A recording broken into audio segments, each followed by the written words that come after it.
in Sudan. More than 100 days have passed since the eruption of fighting between the Sudanese armed forces and the Rapid Support Forces. Clashes between these parties continue in various parts of the country, particularly Khartoum, Bari, Omdurman, and Darfur, with neither side achieving victory nor making any significant gains. Khartoum state remains an epicenter of the conflict, with major combat concentrated around key SAF installations, including the Sudanese Armed Forces General Command Headquarters. Fighting is continuing in neighborhoods. This week, the Sudanese Armed Forces and the Rapid Support Forces both ordered residents to leave their homes in a part of Omdurman, declaring it an area of operations. The parties have exacted tremendous suffering on the people of the Darfur region. The fighting in Darfur continues to reopen the old wounds of ethnic tension of past conflicts in the region. The brutal violence experienced in El Geneina and Serba are particular examples of this situation. This is deeply worrying and could quickly engulf the country in a prolonged ethnic conflict with regional spillovers. The initiative by Chad to convene a grouping of Darfurian stakeholders to address the situation in the region is therefore welcome and should be built upon, while ensuring the participation of a broad range of stakeholders, including armed groups, tribal leaders, civil society, and women's groups. The situation in the two Kordofan and the Blue Nile states of Sudan continues to be fragile, with persistent military actions and frequent road closures. In North Kordofan, SAF controls El Obeid city, while RSF is controlling areas around the city. Since June, the SPLM North Al-Hilu faction has continued to make military advancements in SAF-controlled areas in South Kordofan and Blue Nile states, in which SPLM-N claims is an attempt to take back territory previously taken from them. While the East is relatively calm, there are indications of active mobilization efforts in support of SAF, with the emergence of mobilization committees and establishment of military training camps. The mobilization is particularly worrisome and risks plunging the East into conflict along ethnic lines, further highlighting the fragility of the region. The northern part of the country remains under Sudanese armed forces control. Excellencies, the conflict in Sudan continues to have immense repercussions on the country and its people, who continue to face unimaginable suffering. The humanitarian and protection needs are rising by the day, with no signs of a reprieve. My humanitarian colleague, Ms. Edem Wosonu, will brief you in detail on the mounting humanitarian needs and response efforts. The indiscriminate and sometimes targeted attacks on civilians and civilian objects and infrastructure continue, particularly in Khartoum, Darfur, and North Kordofan, as the parties continue to disregard calls to protect civilians and uphold their international human rights and humanitarian law obligations. Sexual violence continues to be perpetrated on a large scale, while children continue to be killed or victimized or at risk of being recruited to fight. The systematic abductions and killings of human rights defenders in Darfur and Khartoum are on the rise. The parties to the conflict must take concrete actions to end and investigate these violations, and support must be provided to strengthen human rights defenders' networks and better protect human rights defenders. UNITAMS and the wider UN has on several occasions denounced specific egregious violations such as ethnically motivated attacks in West Darfur, systematic looting and rape, or aerial bombardments, and has named those responsible.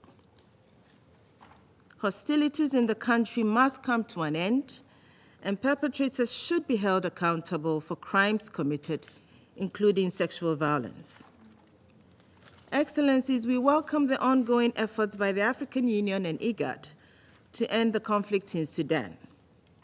UNITAMS remains committed to support these efforts, including through the AU-led expanded mechanism and its core group, which the UN is a part of. We also welcome the continued efforts of the US and Saudi Arabia to facilitate negotiations between the conflicting parties in Jeddah, as well as the initiative of Sudan's neighboring countries to help resolve the conflict. The common thread among these initiatives is the call for a permanent cessation of hostilities, facilitation of humanitarian access, and engagement with civilian stakeholders in an inclusive political process. Coordination between the existing regional and international mechanisms and fora remains essential to maximize the collective leverage of regional and international actors and enhance the effectiveness of mediation efforts. The United Nations is supporting a joined-up approach towards facilitating a comprehensive solution and will continue to work closely with our partners, particularly the African Union and IGAD in this regard, in coordination with others. We must also highlight that a broad range of civilians remain committed to ending the war and a resumption of a transition leading to a democratic state. Civilians, tribal leaders, and others are coming under increasing pressure to take sides in the war, and we continue to urge against this. Such pressure will only lead to a civil war with ethnic and regional repercussions for decades to come. In fact, UNITAMS is supporting efforts by local leaders to prevent or de-escalate conflicts, particularly in Darfur. UNITAMS also welcomes the ongoing efforts by civilian leaders to consolidate various civilian initiatives under one umbrella to unify anti-war forces in one broad front and prepare for an inclusive political process. It is important to include civil society, women's rights groups, youth, trade professions, and resistance committees whose voices and engagement are particularly significant in any effort to end the conflict in Sudan. UNITAMS continues its outreach with these initiatives and encouraging broad-based inclusivity. Let me also highlight the important role Sudanese women are playing by leading several anti-war initiatives that call for the immediate cessation of violence, accountability for human rights violations, including sexual violence, and for women's participation in ceasefire negotiations and any future political process. Their voice must be heard.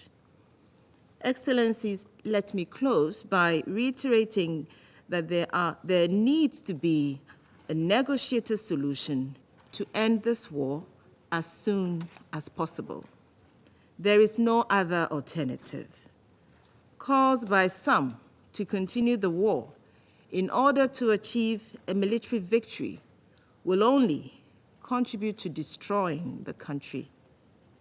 The longer this war continues, the greater the risk of fragmentation and foreign interference and erosion of sovereignty and the loss of Sudan's future, particularly its youth.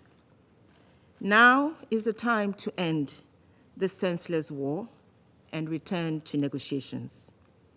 UNITAMS, along with its partners, will continue to engage with both sides towards this goal, and we count on the united support of this Council. Thank you, Madam President. I thank Ms. Poby for her briefing. I now give the floor to Ms. Edom Woshanu. Thank you. Madam President, thank you for this opportunity to brief the Council on the humanitarian situation in Sudan. Since we last briefed the Council on 23rd June, Sudan's descent into full-blown humanitarian catastrophe has only deepened. During these 6 weeks alone, more than 1.4 million people have fled their homes. I visited Sudan 2 weeks ago. I was deeply alarmed by the level of suffering I saw and the stories I heard. Women and girls I spoke to shared accounts of being forced to flee far from their homes. They moved from place to place, seeking a safety in a constantly shifting security environment. Many live in fear of fighting catching up with them. They told me stories of sexual violence, harassment, and physical assault, of husbands disappearing, never to be seen again, of education interrupted, careers ruined, and livelihoods lost. Teachers, nurses who had fled their homes have also not received the salaries that they were once used to. Everyone had a story of parents, children, colleagues, and friends who had perished in this devastating conflict, with fears of more to come as conflicting parties push on regardless of the consequences. Madam President, from the lack of coverage of Sudan in the global media, one cannot imagine what is happening in the country. Nearly 4 months into this conflict, millions of people remain trapped in a humanitarian calamity that continues to grow. More than 4 million people have now fled their homes, 3.2 million people displaced internally in the country, and close to 900,000 people who have crossed the border into Chad, Egypt, South Sudan, and other countries. The alarming accounts of sexual violence that I heard from people who have fled to Port Sudan are just a fraction of those being repeated at a sickening scale from conflict hotspots across the country. People are finding it more and more difficult to access urgent medical assistance, with 80% of hospitals across the country not functioning. 14 million children in Sudan, half of all children in the country, need humanitarian support. More than 20 million people, over 40% of the population, are facing high levels of acute food insecurity. The conflict is disrupting livelihoods and physical access to markets. It is also fueling steep increases in price of commodities. The banking system has been heavily disrupted, as have public and civil institutions. This is leading to severe disruption of public services and less money circulating within the economy. Electricity blackouts are extensive, education services interrupted in what once functioned very well. It is the story of a country and its people being driven to the point of collapse. Madam President, the situation is particularly alarming in areas where the conflict is most intense, as the Assistant Secretary General from DPPA has highlighted also, notably in Khartoum, as well as Darfur and the Kordofan states. Reports of ethnic-based violence in West Darfur are extremely alarming, with numerous civilians killed or wounded. The intense fighting and difficult operating environment are constraining our ability to deliver humanitarian assistance, which is urgently required. This is only deepening the suffering of the people. Madam President, members of the Council, nevertheless, since we last briefed you, humanitarian organizations civil societies, UN and its partners have spared no efforts to restore the flow of humanitarian supplies, particularly to the Darfur states, where access was most limited. We have seen some but limited progress. On 3rd August, following intensive negotiations with the parties, a convoy of 10 trucks was able to deliver 500 metric tons of improved seeds to 70,000 families in Adain in East Darfur, the first convoy we have been able to facilitate to Darfur from Eastern Sudan, just in time for the planting season, vital for food security in the coming months. Darfur states have some of the highest levels of food insecurity in Sudan. Additional trucks are also en route to North and South Darfur to respond to health, nutrition, and food security needs, and we expect the parties to live up to their commitments and allow these trucks to reach their destinations. Last week also saw the first delivery of food assistance into West Darfur from Chad. Additional assistance is expected to follow in the coming months, in the coming weeks. As Under-Secretary General for Humanitarian Affairs and Emergency Relief Coordinator Martin Griffiths has said, cross-border access into Darfur region represents a key milestone as the UN seeks to access all hard-to-reach areas in Sudan and provide critical humanitarian assistance to people in need wherever they are. We continue to depend on the generosity and the understandings and negotiations of the Sudanese authorities as well as the Sudanese neighbors to facilitate these critical efforts to reach those most in need. Meanwhile, assistance is also being provided in Adre, in Chad, where I also visited, to support the more than 350,000 people who have fled across the border, as well as the Chadian communities generously hosting them. Madam President, distinguished members of the Council, nationwide, since this conflict started, more than 2.9 million people have received some minimum form of humanitarian assistance, including cash or in-kind food assistance, some minimal health services, or access to basic water services. But unfortunately, this represents only a fraction of the 18 million people that we are trying to reach. However, we need unhindered and unfettered humanitarian access to the people who need us the most. In Khartoum, where access to those in need remains enormously challenging, some assistance is being provided with the dwindling resources that are still available locally.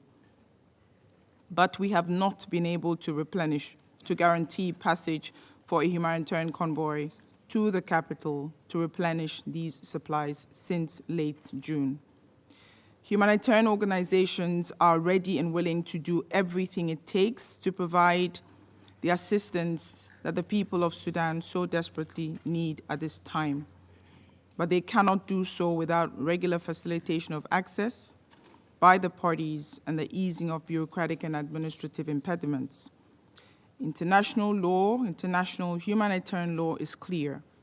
All parties to the conflict must facilitate the rapid and unimpeded passage of humanitarian relief for civilians in need. So far, the limited deliveries of assistance we have been able to make have only been possible through intensive negotiations with the parties. Many of these movements were supported through the Jeddah process. These negotiations are becoming increasingly complex. It is urgent that we reestablish a forum for direct, regular contact on humanitarian issues with the parties at a senior level to negotiate access and protect the humanitarian operations in Sudan. We need the strong support of member states to facilitate this. Madam President, we can only provide assistance at speed and at scale if we have the relevant permits to move within the country and the visas to enter the country. While we have received some visas, and we're grateful for the authorities, to the authorities for that, we ask Sudanese authorities to continue to ease procedures and to expedite approvals. Even with improved access, we will not be able to prevent the sliding further into humanitarian catastrophe without the required resources. It is therefore deeply concerning that the $2.6 billion humanitarian response plan for this year is only 25% funded. This is some $680 or so million that we've received to be able to assist the people who need us. I am grateful for the generosity of member states and donors for their contributions so far, but we need more funding. I am issuing a plea to all member states, all donors, to come forward and help us to fund the plan as soon as possible. Madam President, distinguished members of the Council, during my visit to Sudan, one message that I heard most clearly is that the people of Sudan want and need peace.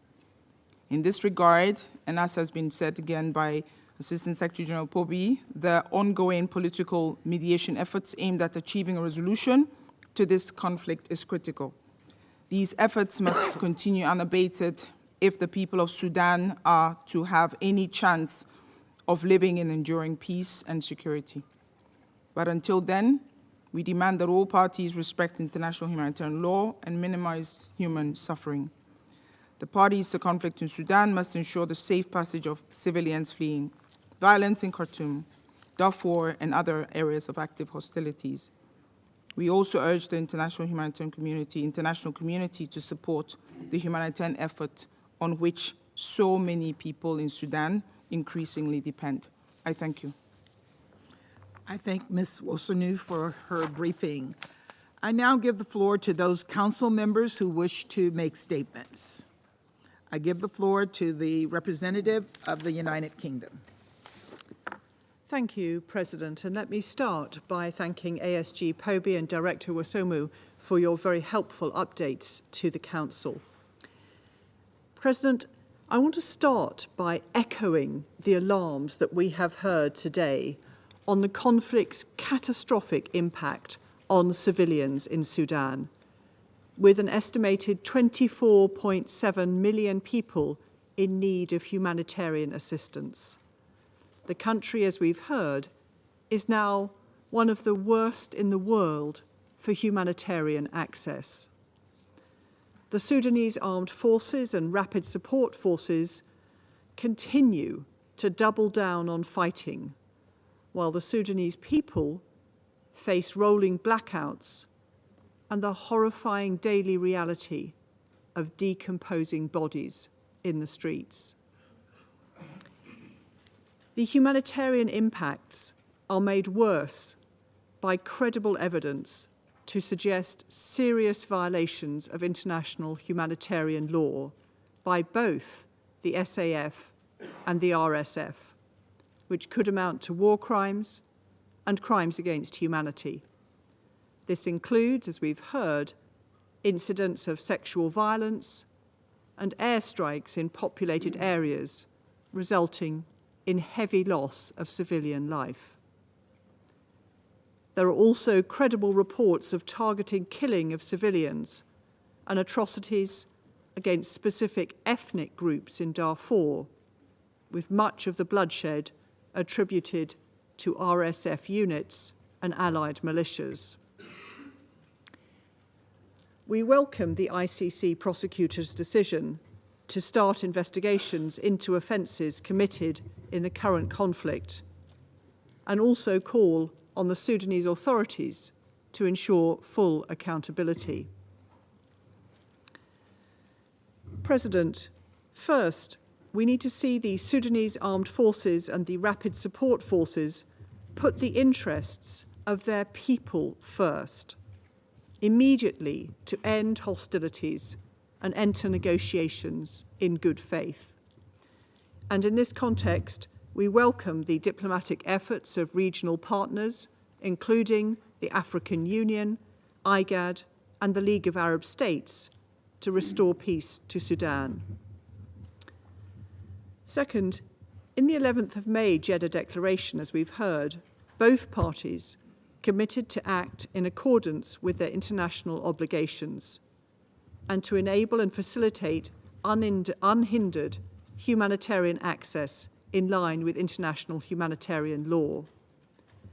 I congratulate OCHA on their extraordinary efforts to get humanitarian aid into Sudan. But I also echo Ms. Wasunu's calls. As we've heard, attacks on humanitarian convoys in areas under RSF control, and we need to see the removal of bureaucratic obstacles, such as restrictive customs procedures causing delays, and issuing visas and travel permits. President, the people of Sudan have suffered for far too long. Those who have the ability to end this suffering should spare no effort to bring an end to the conflict. I thank you. I thank the representative of the United Kingdom for their statement, and I now give the floor to the Russian Federation. Госпожа председатель, Madam President, благодарим помощника we генсекретаря thank ООН Марту ASG, Поби и директора по Martha Poby, операциям and Director of Управления ООН Operations по of координации OCHA, гуманитарных вопросов Edem Варсуну Vasornu, за for their актуализированную updated информацию о information ситуации on the в Судане. situation in Sudan. We Приветствуем welcome the участие в presence сегодняшнем in today's заседании meeting Поспреда Судана of the при ООН. PR of Sudan to the UN. Глубоко We are обеспокоенные deeply опасной concerned by динамикой the развития dangerous военно-политической trends обстановки в with the Судане. political situation in Sudan. Ведущиеся между The регулярной hostilities армией и between units подразделениями of the сил regular быстрого army реагирования and боевые the действия в RSF столичном in регионе the за capital последние region over the месяцы past few серьезно months have обострили severely и без того exacerbated an сложную already dire гуманитарную humanitarian обстановку в стране. situation in the country. Тысячи людей Thousands числятся of people убитыми и have been ранеными. killed and Более 3 injured. More than миллионов 3 пополнили million армию people ВПЛ. have become Сотни IDPs. тысяч бежали в Hundreds of соседние thousands страны. have fled to neighboring Тревогу countries. внушает We're обстановка в concerned by the Западном Дарфуре, situation in прежде West всего в Darfur, Уединении. especially in Guinea. По-прежнему We призываем continue to суданские call стороны on the проявить Sudanese политическую parties to волю show и political предпринять resolve and to take незамедлительные immediate шаги measures для to put a окончательного definitive прекращения end вооруженного to the armed противостояния. confrontation. Исходим We из того, что believe любые that разногласия any могут быть dispute can be урегулированы за столом resolved through переговоров в negotiation рамках as part of инклюзивного an inclusive межсуданского диалога, inter-Sudanese а у dialogue, суданцев для and этого that the имеется Sudanese достаточно have мудрости и sufficient политического wisdom and опыта. political experience to do this. Регион The активно region is вовлечен в усилия по actively разрешению involved in efforts конфликта. to resolve the conflict. Констатируем We take работу, note of проводимую the по work линии carried out Африканского through the Союза African Union и ИГАД, а and также IGAD, в Джидде. as well as in Jeddah. Отмечаем прошедший We 13 note июля в the Египте neighboring state саммит summit that стран took place соседей, in а также Egypt on July завершившуюся 13th, as накануне в well as Нджамене the первую first meeting встречу of the специально specially созданного established на нем working рабочего mechanism механизма на at уровне the foreign министров minister level, иностранных which дел. took place yesterday in Разделяем N'Djamena. мнение региональных We стран о agree with regional необходимости countries about сохранения the need to государственных институтов support страны. state institutions of the country. Суданские власти The Sudanese также представили authorities дорожную have also карту presented a регулирования. roadmap for resolution. Рассчитываем, что We hope that предпринимаемые меры these measures создадут will pave необходимые the way условия для for стабилизации stabilization обстановки of the и situation перезапуска на and for инклюзивной an основе inclusive суданского relaunch политического of the процесса. Sudanese political process. Убеждены, что We are условием convinced успеха любых that the key to посреднических success of инициатив any mediation является их initiatives неангажированность. would be their Считаем impartiality. контрпродуктивными We любые believe попытки that any внести attempts to раскол в усилия interfere стран in the соседей efforts или of neighboring региональные countries or regional инициативы. initiatives would be counterproductive. Ценим содействие, We оказываемое стране value и the support региону по provided линии to the country УПГВ and и region through гуманитарных OCHA and организаций, humanitarian в том числе organizations, находящихся including с самого those начала that have been on конфликта the на front lines передовой from the very и beginning of the работающих по conflict обе and стороны which линии work on both соприкосновения. sides of the line of Приветствуем contact. прибывший We на прошлой welcome the неделе в Дарфур arrival первый last week in гуманитарный Darfur конвой. of the first Призываем humanitarian гуманитарщиков convoy. We call on humanitarian действовать agencies строго в соответствии с руководящими to act in принципами strict ООН accordance по with the оказанию UN guidelines for гумпомощи и уделять humanitarian больше assistance and внимания to focus оказанию more содействия attention on внутри providing страны. assistance within the country. Госпожа председатель, Madam President, исходим из we consider недопустимости любого внешнего unacceptable any вмешательства в external суверенные дела Судана, interference in the sovereign способного affairs of подлить Sudan, масло в огонь which could add конфликта. fuel to the fire of the Призываем conflict. We отказаться call от on all to влияния на refrain from ситуацию attempting to с influence the помощью situation нелегитимных through односторонних illegitimate санкций, unilateral sanctions, которые лишь which способствуют дальнейшему only further обострению exacerbate обстановки the и situation росту страданий and the местного suffering населения. of the local population. Западные Western страны при countries, содействии потерявшего with the доверие support суданцев of спецпредставителям, SRSG, активно Volker Purchase, who вмешивались has lost the во trust of the внутриполитический Sudanese, процесс в have Судане, actively interfered in the безответственно city's internal political продавливали process красные and линии have сторон, irresponsibly и поэтому несут imposed red значительную lines долю on the parties. ответственности Therefore, за they bear обвал ситуации в responsibility стране. for the failure of the situation in the country. С учетом In сложившейся light вокруг of the ООНовского situation situation that has arisen with regard to UN presence in the country, we understand the decision of the Sudanese authorities. We call on the UN to act impartially, to respect the views of Khartoum and the sovereignty of the country. We note with regret the continuing efforts to create an artificial competition in mediation efforts. Without a clear strategy with regard to how the international community can provide support to Sudan to emerge from this impasse, pressure and coercion are useless. We have seen arm twisting and direct manipulation of donor support in Sudan as well as in other countries of the continent. We continue to hold that the Sudanese should have full rights not only to take decisions on the future of their own country and people, but also to bear full responsibility for them. Madam President, in closing, I would like to reaffirm the unchanged willingness of the Russian Federation to continue to support its friend Sudan, to successfully overcome the current difficulties and to return to the path of peace and sustainable development. We continue to support the territorial integrity, independence, and sovereignty of Sudan. Thank you for your attention. I thank the representative of the Russian Federation for their statement, and I now give the floor to the representative of Japan. Thank you, Madam President. I thank ASG Pobi and Ms. Osorn for their updates. Japan highly appreciates their dedication to the work for the Sudanese people. I also welcome the permanent representative of Sudan who joins us today.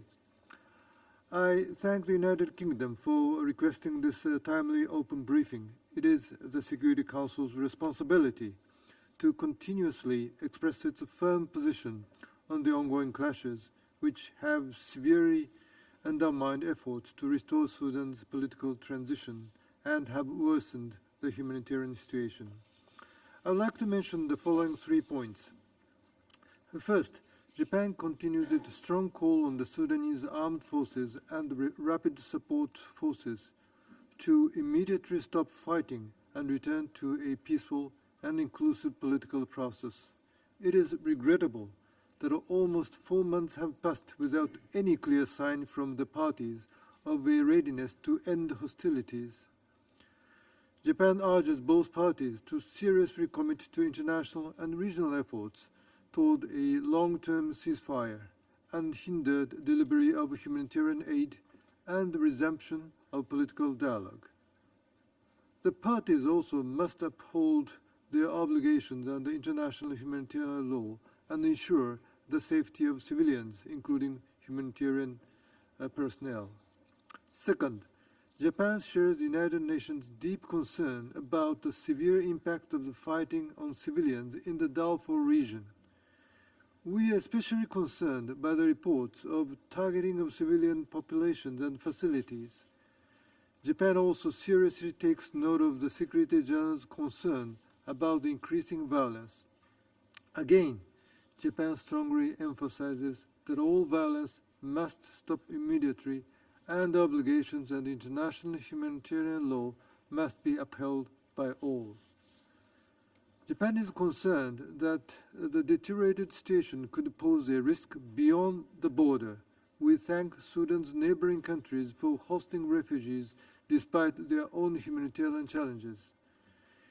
In June, Japan decided to extend emergency grant aid of $5 million for humanitarian assistance in Sudan, as well as a grant aid to be implemented through Japanese NGOs in Sudan and Chad.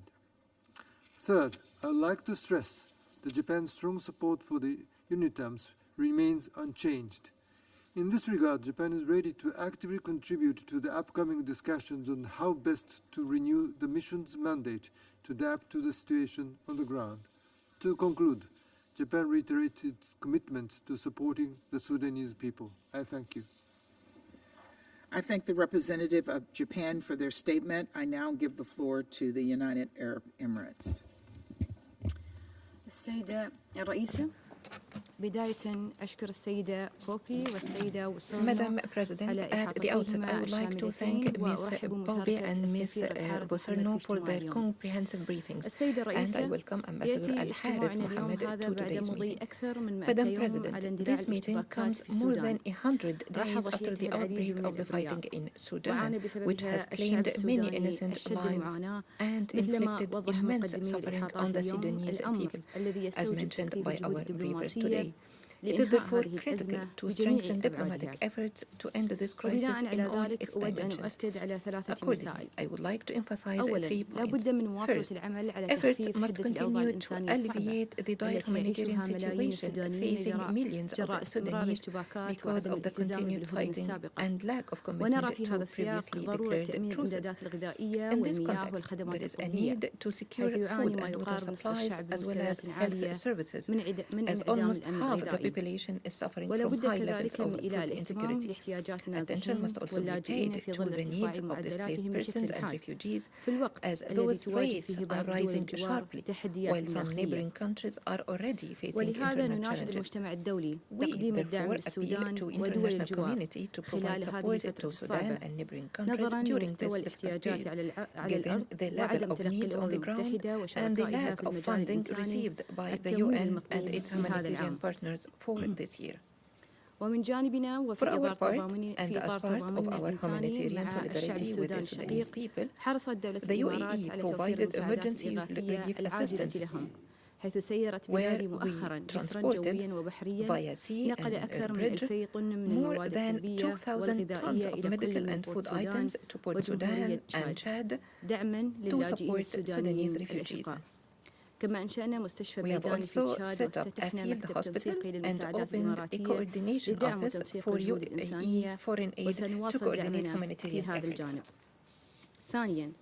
Second, we stress the importance for the parties to adhere to international humanitarian law, including the protection of civilians and civilian infrastructure, as well as the unhindered and safe access of humanitarian personnel and supplies to those in need.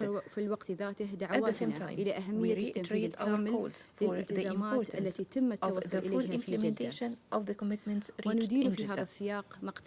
In this context, we condemn the killing of a number of humanitarian workers in the Sudan and express our concern at reports of attacks against them and the looting and theft of humanitarian facilities. We must remember that 10 days from today, on the 19th of this month, we will celebrate World Humanitarian Day, an occasion to pay tribute to humanitarian and relief workers and to do everything possible to protect them and their important work.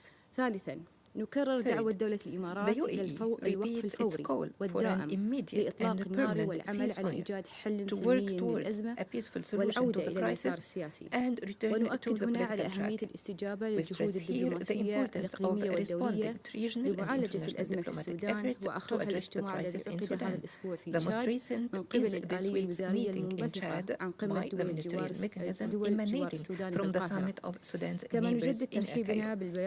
We also echo our welcome for the summit's final communique, which stressed the importance of a political solution and dialogue for security and stability.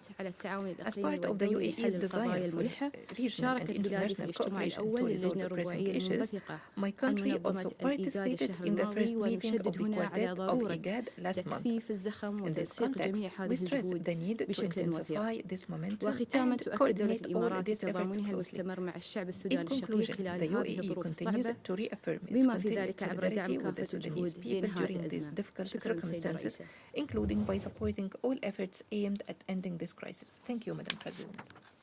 I thank the representative of the United Arab Emirates for their statement, and I now give the floor to the representative of Mozambique. Madam President, I have the honor to deliver this statement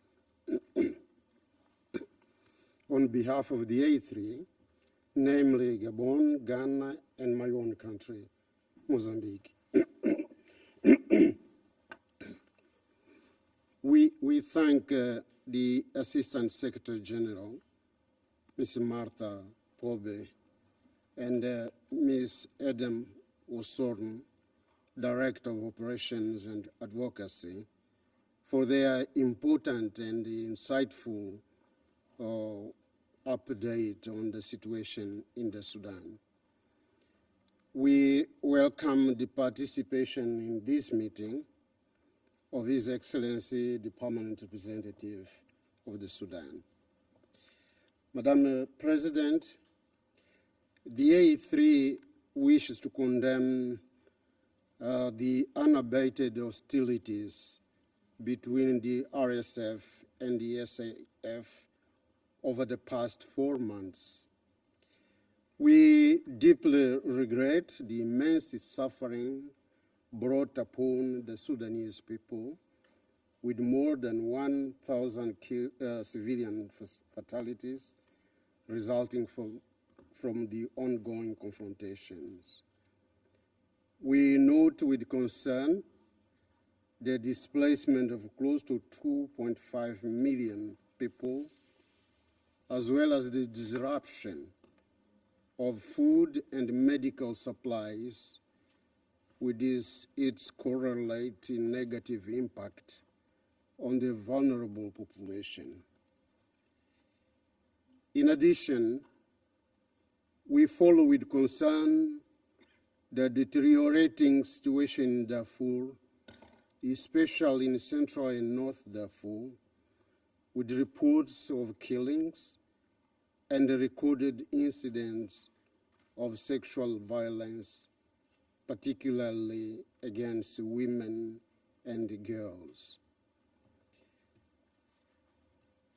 Mindful of the current situation, the A3 would like to emphasize the following points. First, the A3 condemns in particular the persisting attacks against civilians, hospitals, and critical national infrastructure, as well as the perpetration of sexual abuses against women and girls. Such acts are unacceptable and grossly violate international humanitarian law and international human rights law. We also condemn the repeated violations of the Vienna Convention on Diplomatic Relations of 1961.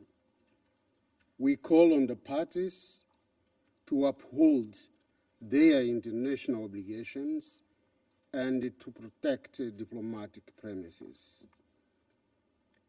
Madam President, it is deplorable to note that the fratricidal struggle between the army and the rapid support forces drags on despite mediation efforts to attain a ceasefire.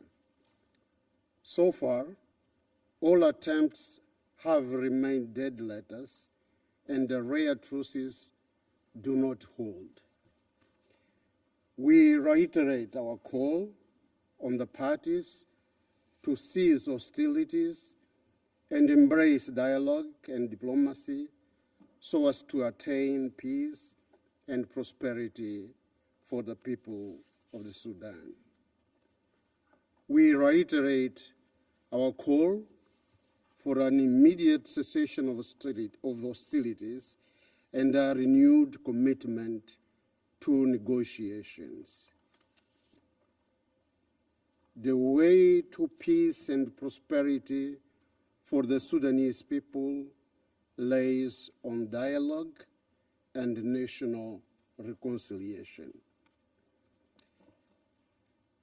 Second, the A3 encourages the regional-led efforts towards a sustainable solution of the current crisis. We encourage in particular the efforts by the leadership of the African Union, IGAD, and the League of Arab States. In this regard, we welcome the communique of the Summit of the Neighboring States held on 13th of July 2023, as well as the three-party action plan of the first meeting of ministerial mechanism of Sudan's neighboring countries. We also welcome the communique of the IGAD Quartet meeting held on 10th July 2023. We urge the warring parties to engage in the implementation of the communique of the African Union Peace and Security Council, which reaffirms the 6 key elements outlined in the African Union roadmap for the resolution of the conflict in the Sudan. We look forward for the joint initiative of the African Union and IGAD to hold a political dialogue in Addis Ababa of non-military stakeholders.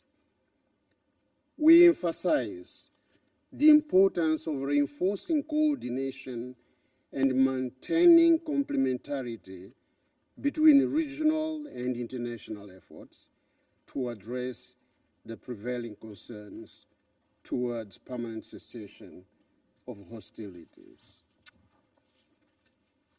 Third and lastly, we remain profoundly concerned about the dire humanitarian situation in the Sudan.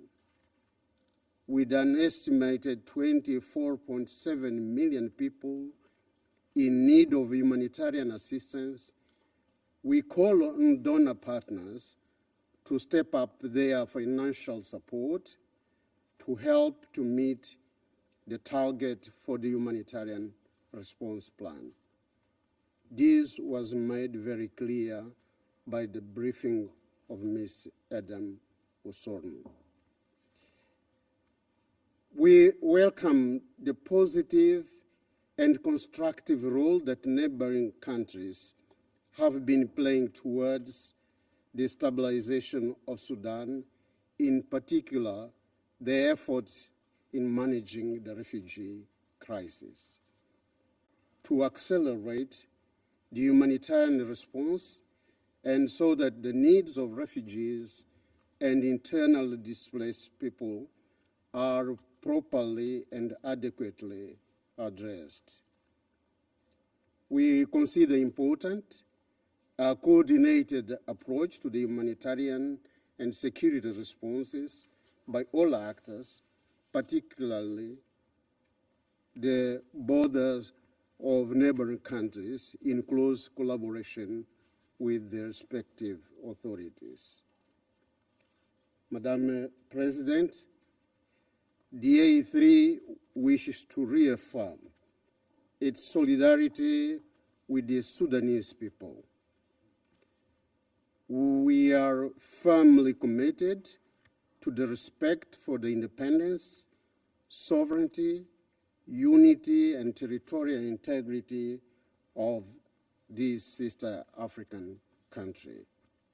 We voice our collective rejection of any external interference in the ongoing conflict, which would further complicate the situation on the ground. We remain resolute in our determination to support efforts aimed at achieving peace, security, and stability of the Sudan. I thank you, Madam President. I thank the representative of Mozambique for their statement, and I now give the floor to the representative of Brazil. Thank you, Madam President. Madam President, dear colleagues, I thank Assistant Secretary General Martha Poby and Director Adam Bosorno for their comprehensive briefings. I also welcome Ambassador Al-Harith Mohammed and the Sudanese delegation to the meeting. Madam President, the violent power struggle that erupted in Sudan last April has plunged the country into disarray. We remain deeply concerned by the ongoing military clashes that embroiled several Sudanese urban areas in hostilities from the beginning. We are worried about the situation and the suffering of millions of civilians affected by those actions in such violent and precarious surroundings. The scale of damage to essential infrastructure caused by heavy armed confrontation is appalling. We condemn the atrocities committed by the parties to the conflict in the strongest terms and regret that the protection of civilians has been utterly neglected in some parts of Sudan. We are distressed by the reports of mass killings in West Darfur. The fighting has also disrupted vital humanitarian aid, access to basic nutrition and essential services like health care, water, and electricity. We are deeply worried by the lack of detailed information from the Darfur region, Blue Nile, and South Kordofan amid widespread hostilities. Any plan to protect civilians in these areas demands thorough reporting on the ground. Madam President, Brazil strongly supports the Jeddah Declaration of Commitment, commends the Saudi and American efforts to bolster it, and laments the repeated violation of its tenets. We call on the parties to implement the basic pledges of the document, which are essential for the flow of vital humanitarian assistance. We reiterate the calls for an immediate and unconditional ceasefire and urge the parties to engage in dialogue to resolve their differences after a truce is reached. A negotiated solution to the conflict is the only way to pave a peaceful political transition in Sudan. The magnitude of losses and destruction in this conflict has made it abundantly clear that the solution to this crisis is not military. Sudan can count on support from its neighbors to engage in peaceful settlement. After all, the violent power struggle that led to the conflict in Sudan is a tragedy for the Sudanese people as well as a threat to the stability and prosperity of the region. The humanitarian effects of this crisis have been deeply felt in Sudan's borders with Egypt, Chad, South Sudan, Ethiopia, the Central African Republic, Libya, and Eritrea. Sudan can also rely on the United Nations, the African Union, the Intergovernmental Authority on Development, IGAD, the Arab League, and many of its key partners for mediation and good offices. Peaceful conflict resolution is necessary to build the bridge to a political transition that millions of Sudanese desire and deserve. This is an important message for all Sudanese political forces to listen. Brazil reaffirms its commitment to Sudan's sovereignty, unity, independence, and territorial integrity. Brazil reiterates its support for the Sudanese people in their quest for peace, justice, and dignity, and appeals to the international community to increase its solidarity with Sudan at this critical juncture. The Security Council must act together to address the challenges faced by Sudan. Inaction will impose a heavy toll to the Sudanese people who simply cannot afford it. Thank you. I thank the representative of Brazil for their statement, and I now give the floor to the representative of Malta. Thank you, President. I also thank ASG Pobi and Director Vosurno for their updates. Malta strongly condemns the cycle of violence that has engulfed Sudan over more than 100 days and reiterates its call on both parties to cease hostilities without preconditions. We deplore the loss of life and condemn the targeting of civilian infrastructure, including hospitals, schools, and places of worship, and on humanitarian and medical personnel, premises, and assets. We are concerned by increasing reports of civilians being caught in the crossfire, including those killed in their own homes or in places they sought for safety. Children also remain at high risk, with over 2,000 having been killed and maimed since the start of the conflict. We remind all parties of their obligations under international law, including redoubling efforts to end and prevent all grave violations against children. We are appalled by the extensive reports of sexual and gender-based violence in Khartoum and in El Geneina, including attacks on women's human rights defenders and civil society organizations, and the abductions of women and girls. Urgent support for survivors' access to medical care and psychosocial support must be given priority. Providing justice to victims and survivors of atrocity crimes and ensuring that perpetrators are held accountable must remain central to our collective efforts. We urge that protection measures are strengthened, especially for women, children, the elderly, people with disabilities, and other vulnerable groups. President, the humanitarian crisis in Sudan continues to escalate. Up to 42% of the country's population is facing acute food insecurity, on top of increasing food and fuel prices, poor harvests, and climate shocks. We call for the safe, rapid, and unhindered humanitarian access in Sudan. We also support WFP's resumption of operations, especially the recent OCHA-facilitated cross-border food delivery to Darfur on 3rd August. As we have heard today from Director Vosurno, more needs to be done on this. Regrettably, at least 18 humanitarian workers have been killed since the beginning of the conflict, and over 53 attacks were made on healthcare facilities. Such persons must never be a target. With an estimated 3.5 million people having been displaced, the conflict in Sudan risks offsetting a crisis of regional proportions. Those seeking to flee are being deliberately targeted, and this is unacceptable. We are also concerned with the situation of internally displaced women and children who are at high risk of sexual and gender-based violence.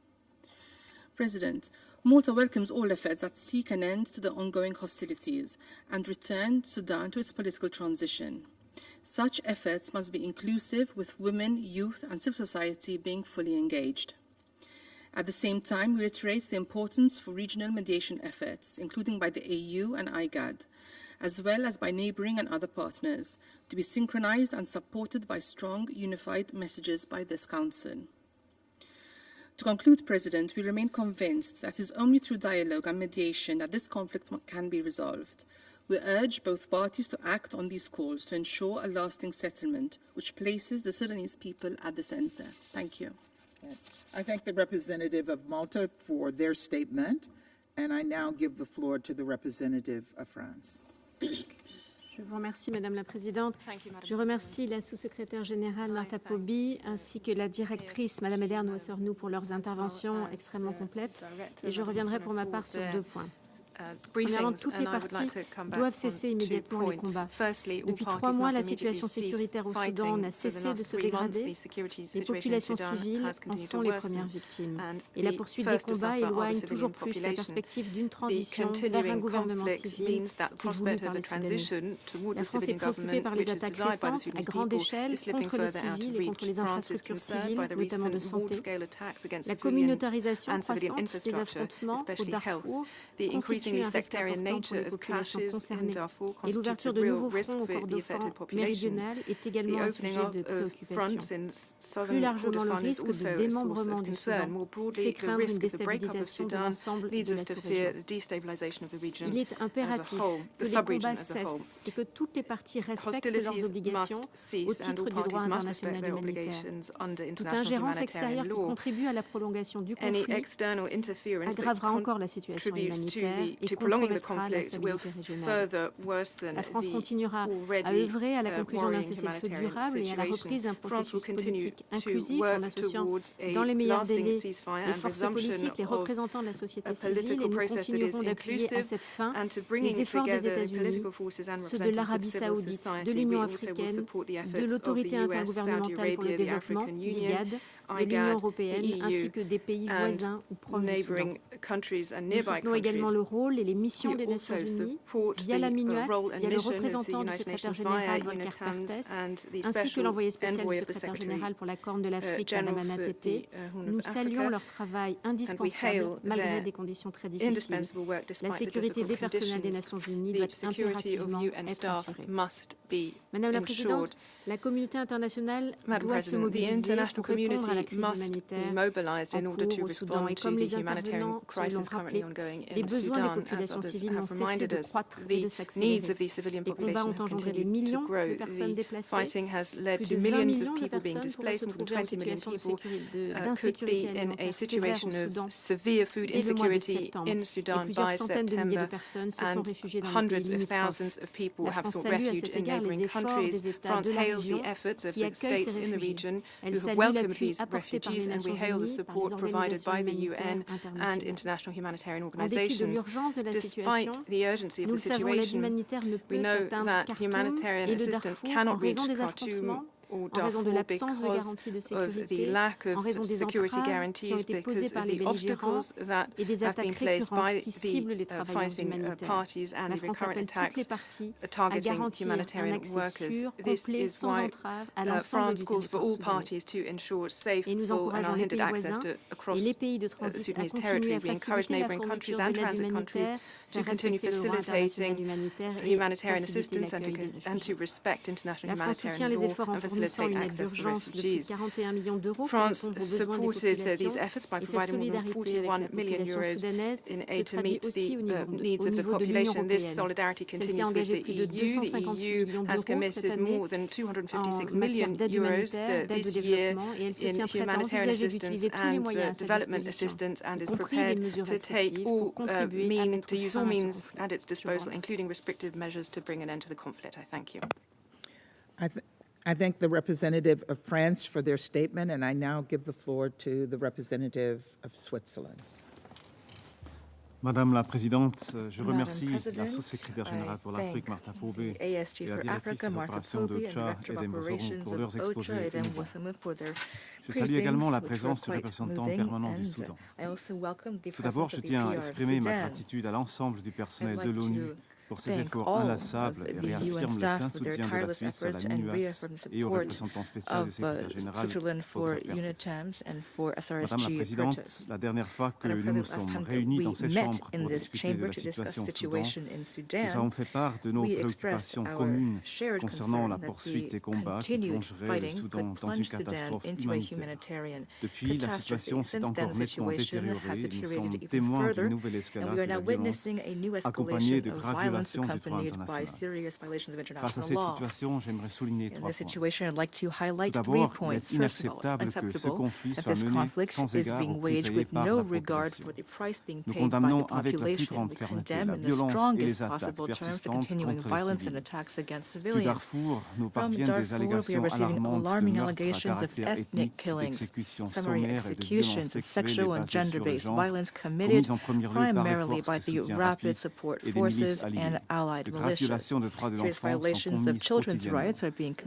Nous appelons toutes les parties à impérativement respecter le droit international humanitaire et les droits humains.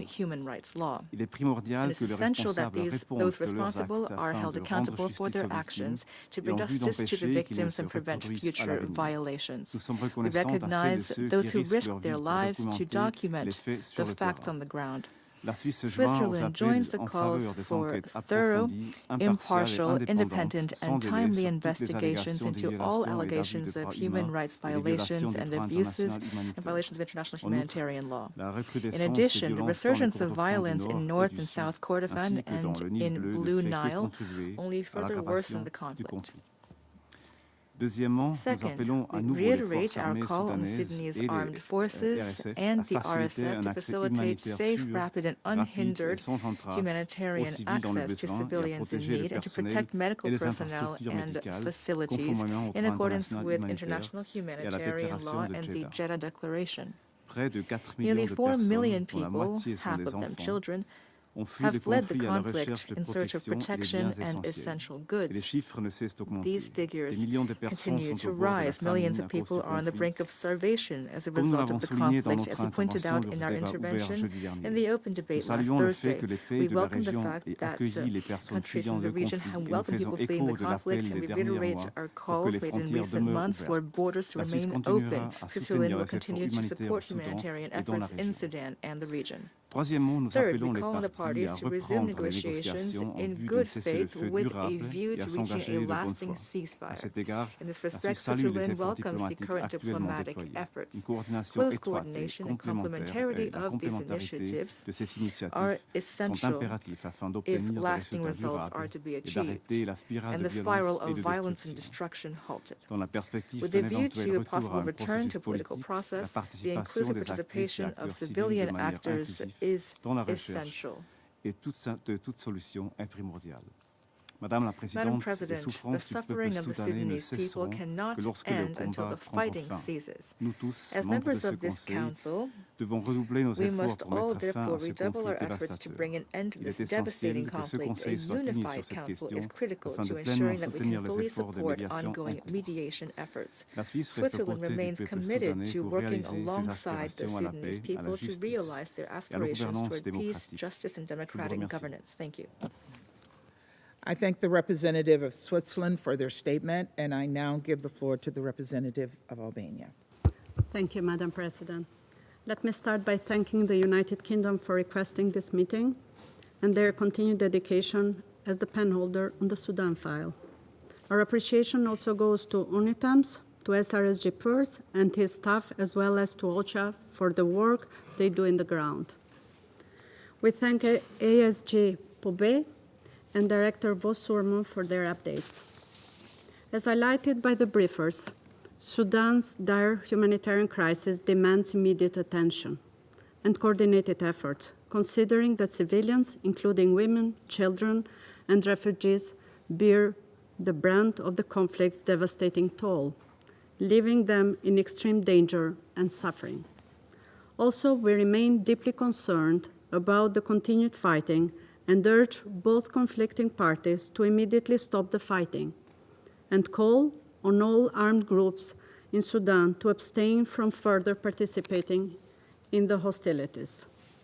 We are alarmed by figures indicating that more than 20 million Sudanese will experience acute food insecurity through September due to this conflict and of already dire macroeconomic conditions. The continuation of violence can have irreparable consequences for Sudan and the entire region. In this vein, we urgently call for an unimpeded and unhindered humanitarian response in Sudan and the region, and we urge the government of Sudan to facilitate administrative procedures to enable humanitarian aid. Albania remains deeply concerned about credible reports from Sudan and particularly from Darfur revealing instances of sexual and physical assaults on women, along with indiscriminate shooting of women and children. More troubling reports highlight ethnically targeted violence in Darfur, including ethnically motivating killings and sexual violence. The suffering of civilians cannot be ignored. The SAF and RSF have violated human rights and international humanitarian law and committed atrocities of the ICC prosecutor to start investigation in this regard. Also, we urge all parties to uphold international humanitarian law and prioritize the protection of civilians, especially women and children, across the nation, including Darfur. The international community must remain united in pressuring conflicting parties to a national ceasefire, and we welcome efforts of US and Saudi Arabia in this regard. In this vein, we fully support and commend all diplomatic and mediation efforts led by African Union, IGAD, League of Arab States, the UN, and other regional stakeholders, and call for close coordination on these efforts. Maximum pressure must be applied to force the conflicting parties to reduce violence, allow the delivery of humanitarian aid and medical supplies, ensure unhindered access to impacted areas, and to protect humanitarian workers, which should never be under attack. President, in concluding, it is important that this Council and the international community are united in helping Sudan in order to bring an end to this conflict, and I thank you. I thank the representative of Albania for their statement, and I now give the floor to the representative of China. Madam President, 我感谢波比助理秘书长和沃苏尔努主任的通报，欢迎苏丹常驻代表出席会议。苏丹武装冲突持续近4个月，平民伤亡不断增加，人道局势更趋严峻。作为苏丹的好朋友、好伙伴，中方对此深感痛惜。